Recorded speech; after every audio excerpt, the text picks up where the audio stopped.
go back to the beginning of my senior year, Washington Township High School class of 2007. What's up? So I had to meet with my guidance counselor to figure out what I was going to do with the rest of my life, and I figured that I should do music because I was good at that. And I figured I should major in music education because, I don't know, I just thought I should. I mean, I had no teaching experience, like no 17-year-old really does, but, well, I decided that music education was what I wanted to do for the rest of my life. So the first step was picking what schools I wanted to apply for. The guidance counselor told me to go home and make a list up, and that's what I did. My first choice was Rowan University because, well, that's where I was taking lessons at the time. I guess my second choice was Rutgers University. A bunch of my friends were applying there, so I guess that's why I liked it. There was a few other schools that I liked their marching bands a lot that I wanted to apply to, and I just chose a few other random schools that were kind of in the area. So I brought this big list of like 9 schools back to the guidance counselor, and she said that was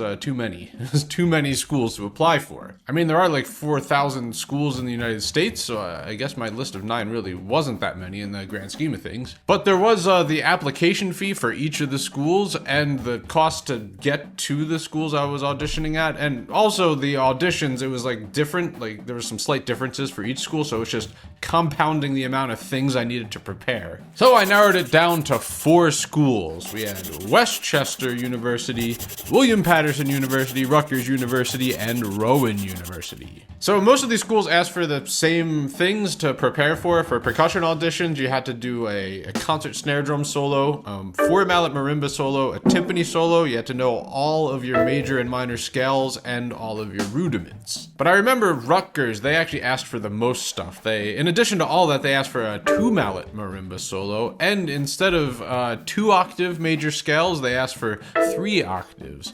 I'm not exactly sure why, but they did. But as for the solos I was doing, I played Yellow After the Rain, a classic there.